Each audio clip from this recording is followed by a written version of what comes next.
আসসালামু আলাইকুম ওয়া রাহমাতুল্লাহি ওয়া বারাকাতুহু। বন্ধুরা, আপনারা সবাই কেমন আছেন? আশা করি সবাই খুব ভালো আছেন।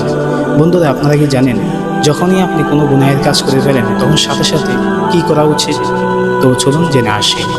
রাসূলুল্লাহ সাল্লাল্লাহু আলাইহি ওয়াসাল্লাম ইরশাদ করেছেন, আন আবি যর রাদিয়াল্লাহু তাআলা আনহু ক্বালা রাসূলুল্লাহ সাল্লাল্লাহু আলাইহি ওয়াসাল্লাম ইত্তাকিল্লাহ হাইসু মা কুনতা ওয়া আতবি'আস সাইয়্যাতিল হাসানাতা তামহুহা ওয়া খালিকিন নাসি বিখুলুকিন হাসানাত।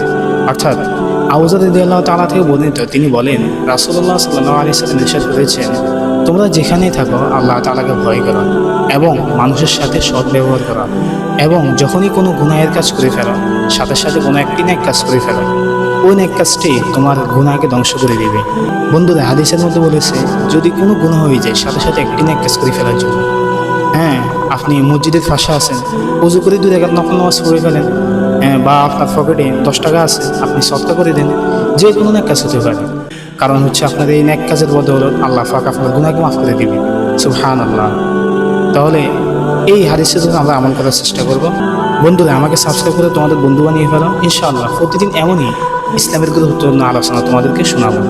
তো দেখা হবে অন্য কোনো ভিডিওতে। আল্লাহ হাফেজ। আসসালামু আলাইকুম ওয়া রাহমাতুল্লাহ। আর কমেন্ট বক্সে জানাতে ভুলবেন না যে আপনারা কেমন আছেন।